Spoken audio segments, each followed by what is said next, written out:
Saludos camaradas y suscriptores. Sean bienvenidos a un nuevo vídeo, dedicado a una de las mejores series de anime, de todos los tiempos. Estamos hablando de los Caballeros del Zodíaco. En este vídeo, se hablará sobre una de las escenas más controvertidas, y más confusas, dentro del universo de Saint Seiya. Y estamos hablando de la escena, de Orfeo de Lira, junto a los Caballeros Dorados. ¿Es una escena sin sentido? ¿Existirá alguna interpretación correcta? Vamos a averiguarlo. Vayamos directo al grano. Y comencemos. Prólogo. Los Caballeros de Bronce tuvieron una fuerte batalla en contra del dios del inframundo. En dicha batalla, los guerreros de Atena tuvieron que derrotar a los 108 espectros que protegían el reino del inframundo. La batalla fue muy difícil, pues los Santos Dorados tuvieron que sacrificar su vida para destruir el Muro de los Lamentos. Un poderoso muro que solamente los dioses podían cruzar fácilmente. Durante su travesía en el inframundo, los Caballeros de Bronce conocieron a un legendario guerrero, del cual se creía que estaba muerto. Pero no. Este poderoso guerrero estuvo durante mucho tiempo en el inframundo, en compañía de una hermosa mujer, quien por desgracia, fue sometida a una horrible maldición fatal. Se dice que este misterioso guerrero tenía un poder asombroso, que podía superar incluso al de los Caballeros Dorados. Este legendario caballero pertenecía al rango de plata, y era conocido como Orfeo de Lira.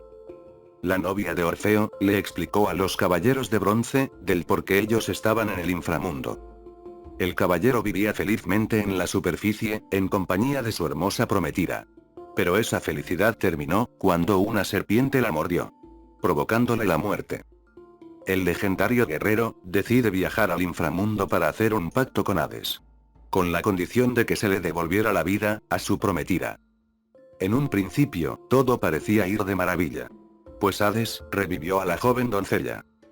Pero tristemente, era solo una trampa.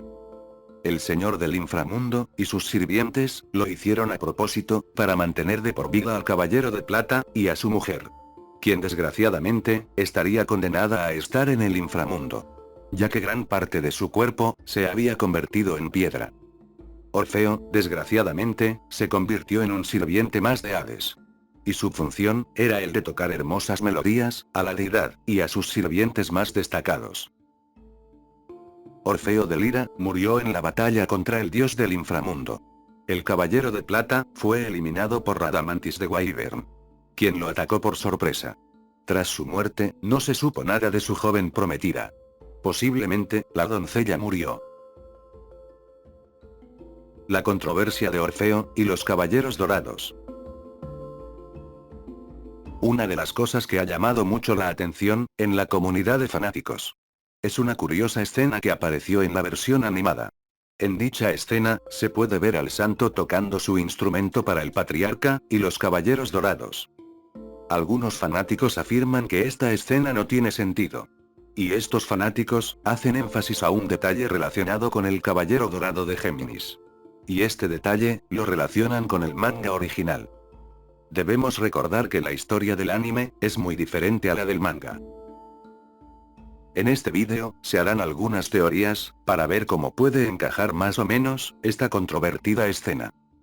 Aclaro de una vez, que algunas de estas teorías, les van a parecer un poco descabelladas.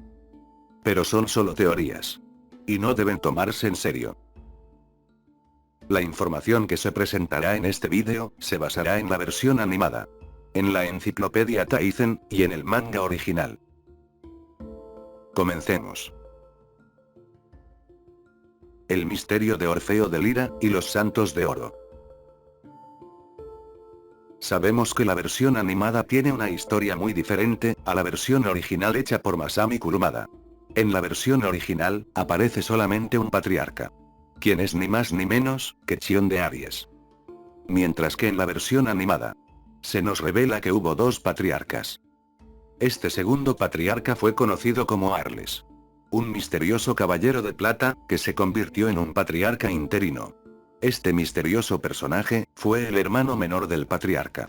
y en sus últimos años, sustituyó a su hermano mayor, quien desgraciadamente, se encontraba en un estado muy grave de salud. Tiempo más tarde. Saga de Géminis, elimina al patriarca interino, usurpando su identidad.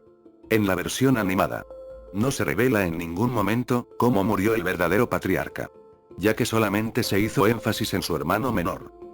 Existen algunos fanáticos que afirman que el verdadero patriarca murió por su edad avanzada, mientras que otros afirman que este pudo haber sido envenenado. Tras la muerte del verdadero patriarca, Saga tomaría el control del santuario. Me imagino que muchos se han de preguntar, ¿qué tiene que ver esto con Orfeo de Lira? Pues mucho. Ya que el Caballero Dorado fue quien durante muchos años ridiculizaba esta curiosa escena con su misteriosa presencia. En el capítulo 44 de la serie clásica, se revela que los Caballeros de Oro tenían años sin ver físicamente al Caballero Dorado de Géminis. Pero más tarde, saldría el episodio 73. En ese episodio, el anciano maestro revela la identidad del falso patriarca, dejando impactados a sus compañeros. A excepción de uno. Y ese era Chaka de Virgo. Posiblemente, él ya sabía la verdad, pero por extrañas razones, lo mantuvo en secreto. En el manga original, se revela que Saga de Géminis desapareció misteriosamente. Y esto sucedió un poco antes de la muerte de Aioros de Sagitario. Pero en la versión animada, este dato nunca fue mencionado. Incluso el mismo Aldebarán lo mencionaría. Pero como se mencionó anteriormente, la versión del anime es muy diferente a la del manga. Y en esta versión, Saga de Géminis pudo haber estado presente en su función como caballero, pero de una manera más hermética. Saga cometió demasiadas muertes, y para eso, tenía que mantener su presencia como caballero, para no generar sospechas. Ahora veamos cómo sucedió esta escena en la versión del manga. En la versión original, se revela que solamente 2 caballeros dorados sabían la identidad del falso patriarca. Y esos 2 guerreros son Mu de Aries y Doko de Libra. Lo curioso de la versión original, es la expresión que tiene Chaka de Virgo, al enterarse de la verdad. Pues el caballero queda muy sorprendido, ante las declaraciones de Mu de Aries, quien es el que revela la verdad, en la versión del manga. Podemos notar ambas versiones. Y la versión animada, nos podría dar a entender, que el caballero de Virgo, sabía la verdad. ¿Cómo le hizo Saga de Géminis, para mantener oculta su identidad? Como se dijo anteriormente, Saga de Géminis eliminaría para siempre al hermano menor de Chion de Aries. Tras su muerte, tomaría su puesto. Y se proclamaría más tarde, como el nuevo patriarca. Durante su mandato, muchos trabajadores del santuario notaron un cambio repentino. Pues el patriarca actuaba de una manera muy extraña. Y los cambios que hacía para el recinto sagrado, no eran nada favorables. Saga decide eliminar silenciosamente a estos trabajadores, para no levantar tantas sospechas. Algunos de los caballeros dorados, sabían perfectamente, que el caballero dorado de Géminis, era el autor de esos crímenes. Pero estos guerreros posiblemente hicieron un pacto con Saga de Géminis, con la intención de tener más libertad. Y uno de los más beneficiados, pudo haber sido el caballero dorado de Cáncer. Para no seguir levantando más sospechas, Saga de Géminis podría haber hecho algunas apariciones breves en el santuario, pero de una manera muy hermética. Posiblemente esto lo hacía para hacerse ver como que estaba devastado, por lo que había sucedido con Aioros de Sagitario. Y por la muerte del verdadero patriarca. Esto lo habría hecho durante algún tiempo, ya que Saga seguía eliminando internamente a todo aquel que cuestionara su mandato. Tras eliminar a varios trabajadores, y amenazar a algunos guerreros que posiblemente sabían la verdad, Saga de Géminis disminuiría poco a poco su actividad como guerrero dorado, con la intención de hacer creer a varios guerreros que este había desaparecido misteriosamente. Cabe recalcar que Saga de Géminis sufría de cambios de personalidad. Y esto pudo haber servido para calmar los rumores sobre su cuestionable mandato. Este cambio repentino le hizo traer buenos frutos, ya que le hizo creer a las personas cercanas al santuario que el patriarca seguía siendo un buen ejemplo para el recinto. Una de las características que tenía Saga de Géminis, era el de tener un alma pura. Era una persona muy querida por el santuario. Tenía una personalidad muy benevolente, incluso, muchos creían, que era un ser divino. Y esta pudo haber sido la personalidad que el legendario Caballero de Plata conoció de este patriarca espurio. El Caballero de Plata tocó su lira para los Santos Dorados. En la versión animada de la saga de Hades, se revela que el poderoso guerrero tocó su hermoso instrumento para el sumo pontífice y los Caballeros Dorados. Esta escena nunca formó parte del manga original, y ha causado mucho revuelo entre los fanáticos. Muchos de ellos han cuestionado la escena, ya que en realidad no se sabe en qué parte de la línea cronológica del anime pudiera encajar. Otros dicen que fue parte de la imaginación de Shun de Andrómeda, ya que supuestamente, este personaje podría ser de otra época, por el término que se le ha otorgado. Pues es considerado como un legendario guerrero. Pero esa afirmación está muy lejos de la realidad. Pues el término legendario ya fue visto en un spin-off, donde unos jóvenes guerreros fueron nombrados de esta manera. Y estamos hablando de los Caballeros de Bronce, y los Caballeros de Acero, quienes a sus cortas edades, fueron nombrados de este modo. Este personaje no puede ser de otra época, pues el autor reveló su edad, y este guerrero tenía la corta edad de 19 años. Si el personaje perteneciera a otra época, la ficha diría que tendría una edad desconocida, pues el estar tanto tiempo en el inframundo, se perdería el rastro de su edad, y el de su prometida. Probablemente este personaje haya formado parte de una primer generación de Caballeros de Plata, que posiblemente inició unos años después, de la primer generación de Guerreros Dorados. Y estamos hablando de Saga de Géminis, y Aioros de Sagitario, quienes eran los guerreros más veteranos de esa generación. ¿Por qué digo esto? En la enciclopedia Taizen, se revela que algunos Caballeros de Plata murieron en Ymir, al intentar llevar sus armaduras, para que Mu de Aries las reparara. Pero estos guerreros no pudieron llegar, y murieron en el infame lugar conocido como el Cementerio de las Armaduras. Estos Caballeros de Plata pudieron ser parte de la primer generación, de la cual podría haber formado parte Orfeo de Lira. Los Caballeros de Plata, que conocimos tanto en el manga, como en el anime, tenían entre los 16 a 19 años de edad, siendo Albiore, el más grande de edad. Muchos dirían que este último podría haber formado parte de esa posible primer generación. Pero no. Recordemos que Orfeo estuvo algunos años en el inframundo, un lugar regido por otras leyes que son muy ajenas al plano terrenal. Y posiblemente en ese lugar no exista el tiempo, lo cual lo llevó a conservar esa edad que tenía cuando estaba en la Tierra. ¿Quiénes podrían ser los contemporáneos de Orfeo de Lira? Decir que Orfeo es contemporáneo de Saga de Géminis, o Aioros de Sagitario, sería una total locura.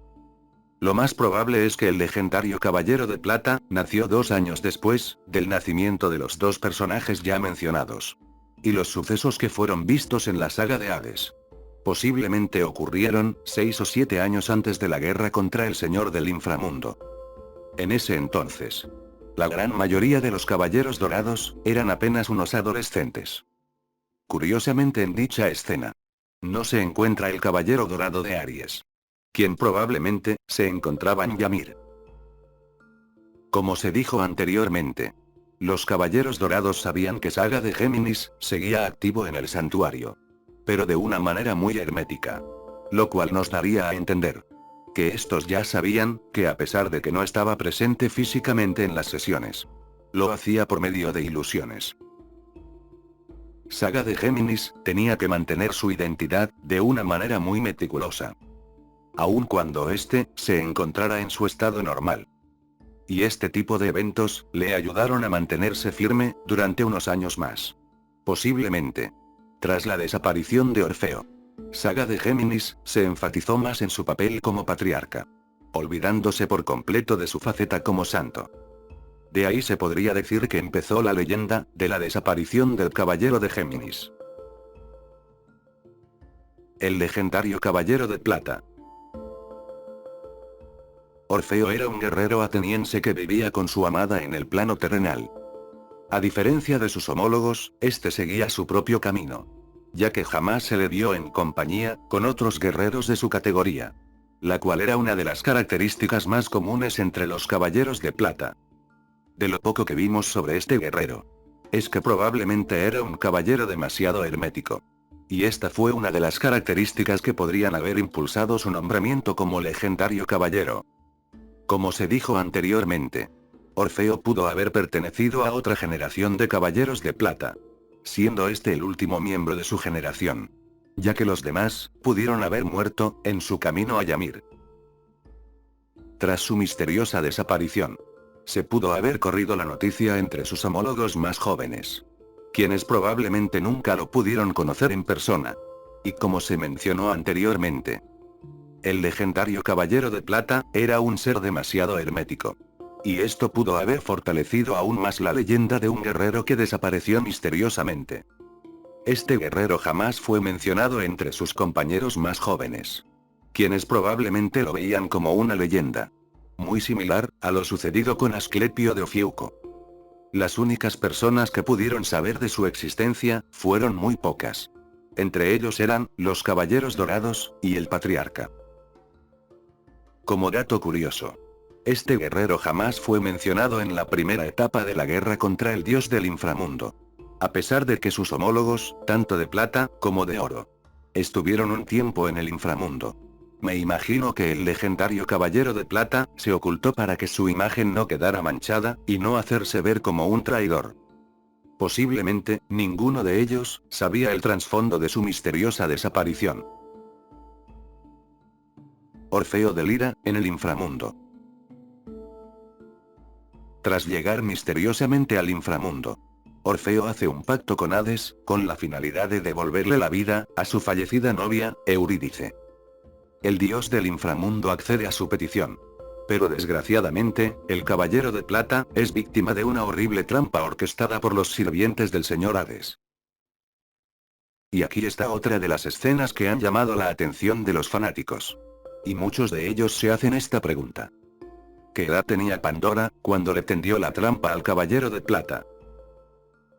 Se dice que la edad de los personajes, en la versión animada, es muy diferente a la del manga original. Pero ese dato está todavía un poco dudoso, ya que en la saga de Poseidón se mencionan los mismos datos del nacimiento que tiene Julián solo en el manga. Lo cual ha llevado a muchos temas de discusión entre los fanáticos. Pues otro personaje con edad bastante dudosa es Shura de Capricornio. Ya que si nos basamos en la edad que tenía en el manga, cuando atacó a Lloros de Sagitario, este tendría la edad de 10 años. Lo cual lo hace muy dudoso, ya que para esa edad, el personaje tiene un desarrollo demasiado exagerado, para tener tan solo 10 años. Lo mismo sucede con las mujeres. Esta escena no pudo haberse desarrollado en un lapso menor de meses, o de un tiempo menor, ya que sería demasiado ridículo. Y más cuando al caballero de plata, se le nombró como un legendario guerrero. Y nuevamente nos hacemos la misma pregunta. ¿Qué edad tenía Pandora? Si nos basamos en la edad del manga original, y los sucesos que planteo en este vídeo, ella tendría la tierna edad, de 9 a 10 años. Cabe recalcar que Marín tenía un cuerpo demasiado desarrollado, cuando ésta entrenaba a Seilla de Pegaso. Y como dato curioso, ambos personajes femeninos tienen la misma edad. ¿Qué te pareció la información? No olvides dejar tu comentario. Sígueme en mis redes sociales. Y si tienes alguna sugerencia, házmela saber en los sitios ya mencionados. Si te gustó el vídeo, dale like, suscríbete, comenta, y comparte este vídeo en las redes sociales. Ayúdame a llegar a la meta de los 6000 suscriptores.